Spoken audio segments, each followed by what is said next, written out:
এইখিনি মুহূৰ্তত এটা নতুন খবৰ আহিছে অসম গণ পৰিষদৰ ভিতৰ চৰাৰ পৰা। অসম গণ পৰিষদৰ উদ্যোগত যোৰহাট লোকসভা সমষ্টিত কি হ'ব তাৰ ওপৰত পৰ্যালোচনা কৰা হৈছিল। অসম গণ পৰিষদৰ যি প্ৰতিবেদন, সেই প্ৰতিবেদন বিজেপিৰ বাবে মোটেই ভাল নহয়। প্ৰশ্ন হৈছে, যোৰহাট লোকসভা সমষ্টিৰ পৰা গৌৰৱ গগৈ বিজয়ী হ'ব নেকি?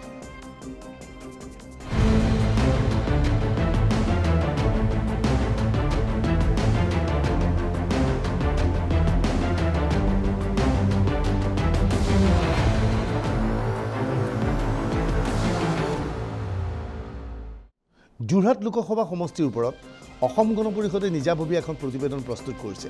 এই প্ৰতিবেদনখনলৈ মুঠেই সন্তুষ্ট নহয় বিজেপি। আনকি মুখ্যমন্ত্ৰী ডক্টৰ হিমন্ত বিশ্ব শৰ্মাই কাৰ্যত এই প্ৰতিবেদন অগ্ৰাহ্য কৰিছে। বিজেপিয়ে দাবী কৰিছে, গৌৰৱ গগৈক বৃহৎ ব্যৱধানত তপন গগৈয়ে পৰাস্ত কৰিব পাৰিব। কিন্তু অগপৰ ধাৰণা সম্পূৰ্ণ পৃথক।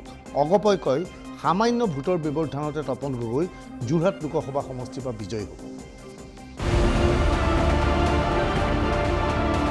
হঠাৎ হাহাকাৰ লাগিছে বিজেপিৰ ভিতৰ চৰা। হাহাকাৰৰ মূল কাৰণ অসম গণ পৰিষদ। বিজেপিৰ মিত্ৰদল অসম গণ পৰিষদৰ ফালৰ পৰা যোৰহাট লোকসভা সমষ্টিৰ ওপৰত এক পৰ্যালোচনা চলোৱা হৈছিল। পৰ্যালোচনাৰ অন্তত যি প্ৰতিবেদন প্ৰকাশ পাইছে, সেই প্ৰতিবেদনে কঁপাই তুলিছে বিজেপি। অসম গণ পৰিষদে দাবী কৰে, আশা কৰা ধৰণে যোৰহাট লোকসভা সমষ্টিৰ পৰা তপন গগৈ বিজয়ী হ'ব নোৱাৰে।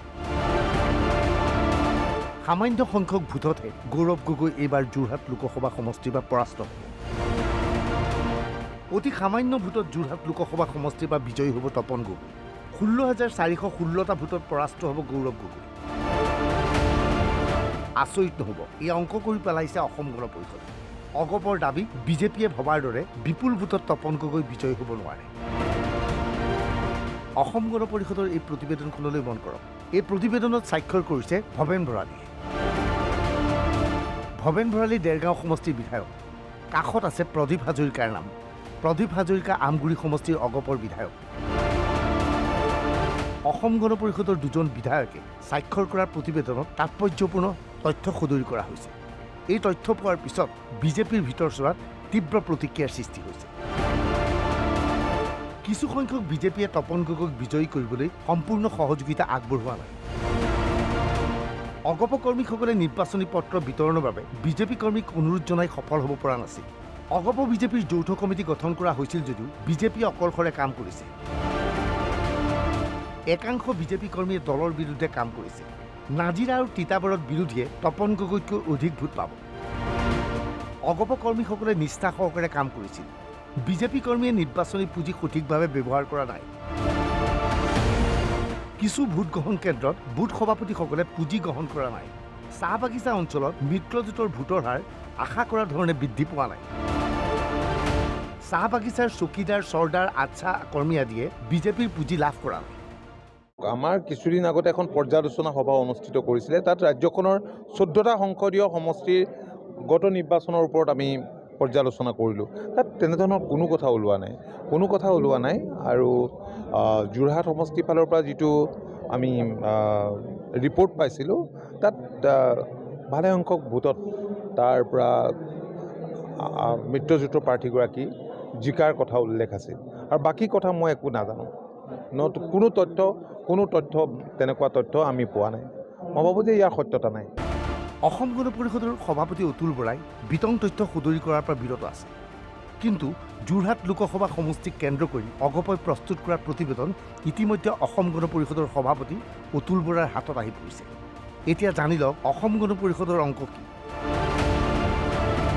যোৰহাট লোকসভা সমষ্টিৰ অধীনস্থ কোনটো বিধানসভা সমষ্টিত তপন গগৈ আৰু গৌৰৱ গগৈ কিমান ভোট পাইছে, সেয়াও পৰ্যালোচনা কৰি পেলাইছে অগপই।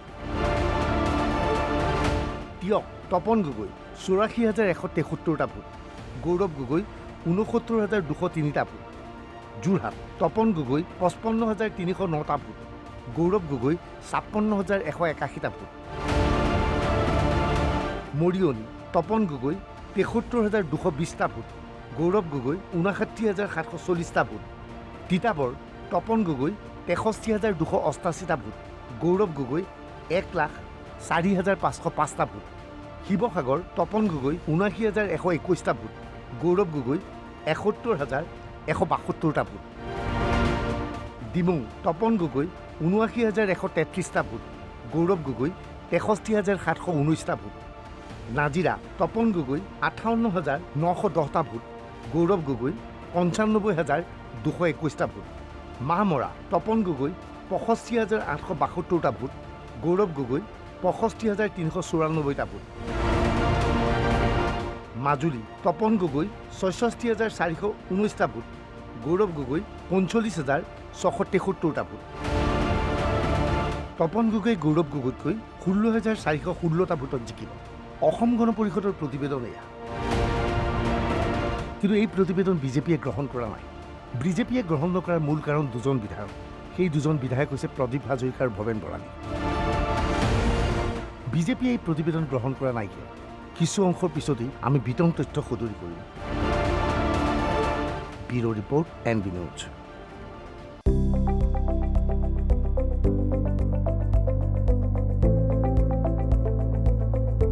NB নিউজ, সহজ সৰল ভাষাত নৱভাৰতৰ কথা।